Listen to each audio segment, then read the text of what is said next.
I turned old without noticing it. That's how it happens if you're lucky. You just keep waking up until the world calls you sir in the grocery store. But close my eyes, and I'm 19 again. Hair too long for my father's taste, knuckles white on the steering wheel of a second-hand Chevy, driving toward a decade that didn't walk so much as it tilted forward. The 1960s didn't feel like a list of events back then. They felt like weather.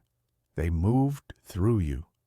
Mornings at our house started with a percolator, stubborn as a mule, bubbling like it had something to say.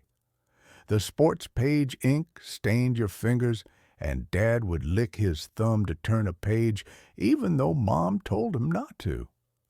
The mailman wore a cap in every season and whistled the same tune, and one summer the envelopes began arriving with zip codes. A tiny new language that said the country was getting organized in ways we couldn't quite see. I kept a spiral notebook with a peace sign sketched into the cardboard and a habit of writing lyrics in the margins. We were taught the new math, sets and Venn diagrams, a teacher at the board drawing little intersecting circles like the world could be tamed with chalk. We didn't have calculators. You learned how to stare down a problem until it blinked first. You could steer your mood with the radio. There were days when the Beach Boys made the sky feel wider, and others when Motown turned the afternoon to honey, tight harmonies, precise joy. Aretha didn't just sing, she instructed. And Dylan? He rasped sand and smoke and set fire to the dictionary. Lyrics were protest signs you could fold into your pocket. We didn't say playlist, but we carried one in our heads, and it told us who we wanted to be. We had 3 TV channels. On a good day. That sounds small now, but it meant that when the news came on, everyone saw the same thing. You could hear the neighbors set through the window. The country was a row of living rooms breathing in unison. A network anchor in a dark suit looked into the camera and told you what happened. No scrolling, no shouting banners. You didn't argue with the shape of the facts, only with what to do about them. And then there were the terrible days. I don't have to name them. You can see them on black and white film in your mind. A motorcade, a hand to a mouth, a long, slow drum. Everyone suddenly older by a year, and the living room feeling like a church after the service. Quiet, but echoing. Our house sang. Box fan in the hallway, washing machine kicking like a mule, the IBM Selectric typewriter at my uncle's office, a ball of letters spinning like a comet. The refrigerator latched shut with a stubborn kiss. You had to lean a hip to open it. Inside, casseroles held together by cream of something and faith. Jell-O rings glittering like stained glass. Tupperware burping its little promise to keep things fresh until the end of time, or at least Tuesday. On Friday nights, we dragged out the console stereo, a piece of furniture as much as a machine, and let the needle find the groove. When music lived in wood and cloth and weight, you didn't skip songs. You committed to a side. You could read a person's opinions from 10 paces, and not because they were shouting them. Hair did the arguing first. Crew cuts softened into shags. Afros rose with sunlight, bangs sharpened, sideburns tried the patience of 1,000 fathers. Mini skirts, Nehru jackets, white boots with heels that sounded like punctuation on linoleum. Blue jeans turned from farm clothes into manifestos. Shirts said things in fonts we hadn't learned yet, about bands and peace and mysteries we were still figuring out in the back seat of cars parked just beyond the pool of streetlights. You want to know what inequality looks like on paper? Open a newspaper from those days. The Help Wanted page split down the middle, male on one side, female on the other. It was normal until it wasn't. We stared at it long enough, and something in us refused. Moms were told to be grateful for secretarial pools and perfect penmanship. Dads were told their tools and their backs defined them. Many of us did what we could. Some of us did what we were told. And the brave ones wrote letters, refused coffee, demanded a different ledger. Money stretched like taffy if you were careful. You put a sofa on layaway, kept a jar of silver for emergencies, and watched the price of meat like a hawk. When a big purchase finally arrived, you treated it like a guest. No shoes on the new rug, doilies on the armrests, as if lace could protect a dream. By the time I owned a car, an aging Chevy with a temper and a trunk that smelled like gasoline, the new interstates had uncoiled like long sentences across the map. We chased them on summer road trips, the diners with pies under glass, the motor courts with neon palms and air conditioned flashing like a promise, the billboards preaching barbecue and caves and roadside zoos. The glove box held paper maps we folded the wrong way and smoothed out over our knees. You navigated with your finger, hope, and a sunburned sense of direction. We watched for fallout shelter signs on public buildings, those black and yellow eyes pointing down to a lower world of canned crackers and cold reassurance. Sirens wavered on Wednesday afternoons, and we pretended not to count along. School meant graphite smudges on your hands and notebook margins full of drawn guitars. Dress codes tried to keep hair above collars and skirts below knees. Both lost ground by the month. Shop class smelled like sawdust and hot metal, home ec baked casseroles, and a quiet rebellion. Guidance counselors recommended careers based on the shapes of your test bubbles. And we listened, then didn't. We played kickball with rules negotiated on the spot, discovered the politics of cafeteria tables, and signed yearbooks with promises we believed at the time. Don't change, as if that were a virtue.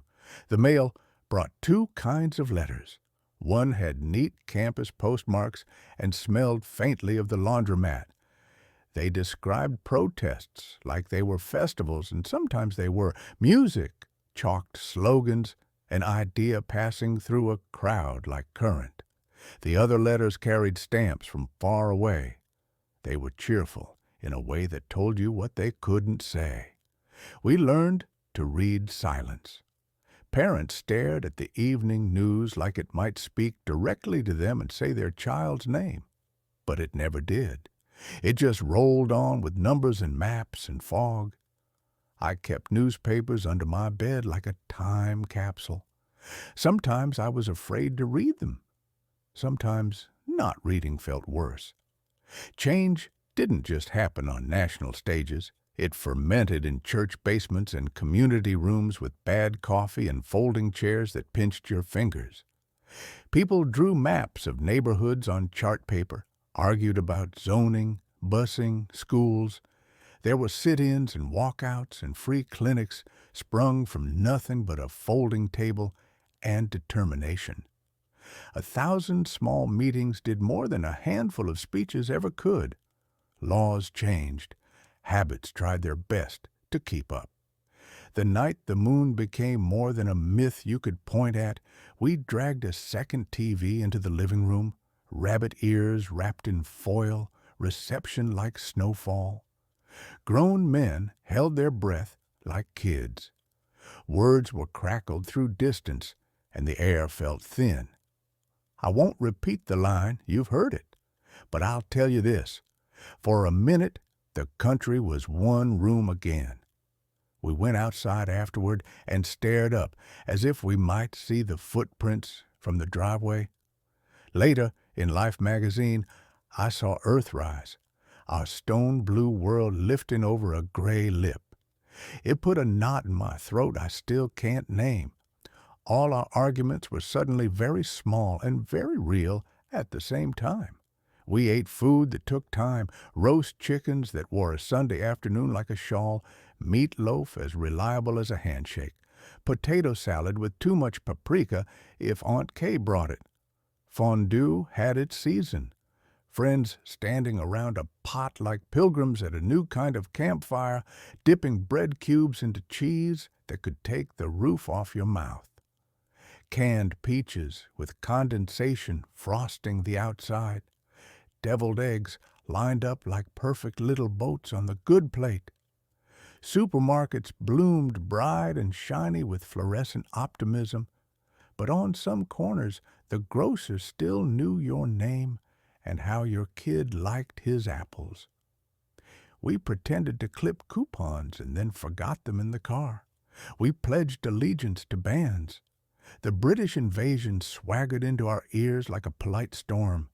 Garage bands answered from basements with amps that hummed at idle. Soul wore suits and moved like a sermon. Folk asked you to listen with both hands open. There were festivals that became myths even as they happened. I missed the one you're thinking of, but I saw shows where people sang with such force that the air shook. You could join a world by buying a record and knowing the words. You could walk into a room where strangers loved the same chorus, and for a few minutes, you weren't strangers. On hot nights, we sat on the stoop with a portable radio to our ears and let a baseball game narrate our evening. You could taste the ballpark if the announcer was good. Mustard, dust, triumph. The sigh when a long fly died in the outfield. We learned that extra innings is a pretty good metaphor for life. You don't always win in regulation. Early Super Bowls felt like variety shows with a football problem. People watched from couches wrapped in plastic and argued about whether the AFL could hang.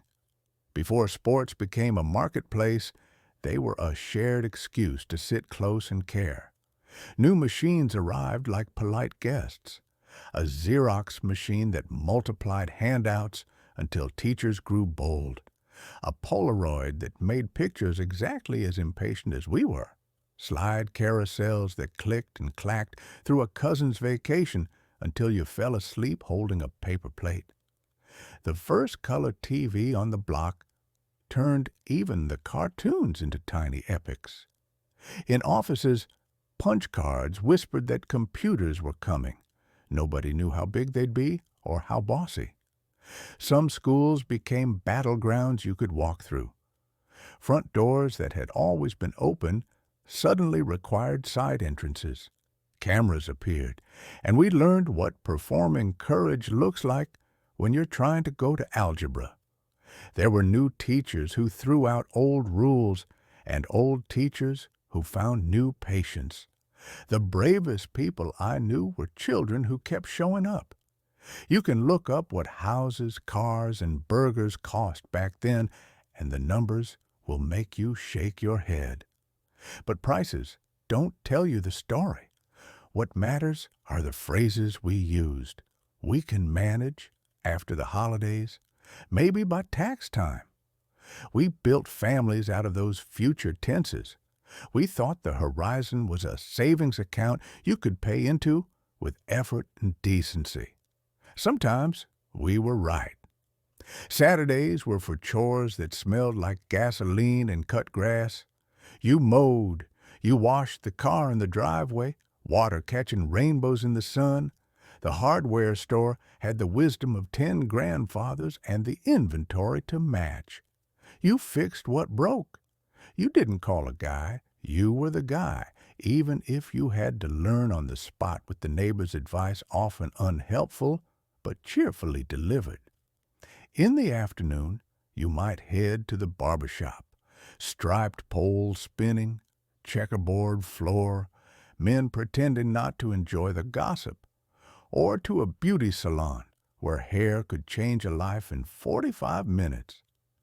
Everyone swore by a particular aftershave or hairspray, brands that became parts of our personalities. People love to say the 60s were about rebellion. Maybe. But what I remember is the argument over what America promised and who got to collect. Some folks thought the promise was finite, like slices in a pie. Others said we could bake more pies. I watched people look one another in the eye and renegotiate the terms of their lives. The civil rights movement wasn't a chapter in a book.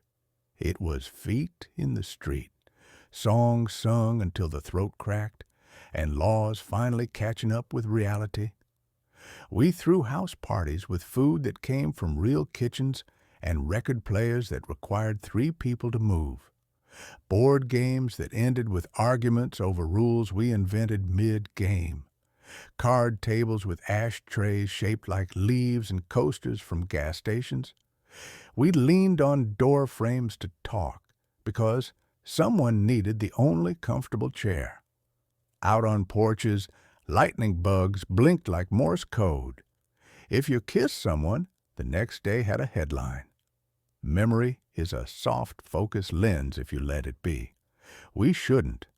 There were doors closed for no defensible reason, names used like blades. Danger walked in certain neighborhoods and wore authority's smile. Lead hid in paint and pipes. Smoke lived in our lungs on airplanes and everywhere else. Seat belts were rumors in the back seat. We were young enough to feel immortal and old enough, sometimes, to learn otherwise. When we flew, people dressed for it. Men wore ties and felt hats.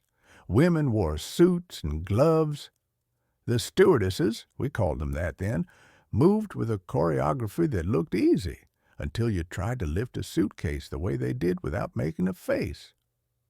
Kids got plastic wings, and the captain's handshake meant you could go the whole year unafraid of anything. The air had a tang of cigarette smoke and glamour. We didn't know how much of that we'd keep or want. You never really leave the 1960s if you were formed there. The decade taught me that a country is both promise and project, that law and love are slow workers, that music can make a room full of strangers agree long enough to remember their kin. It showed me how fragile a morning is, how one phone call can put a crease through your whole life, and how sometimes dawn shows up anyway, not because you deserve it, but because it does.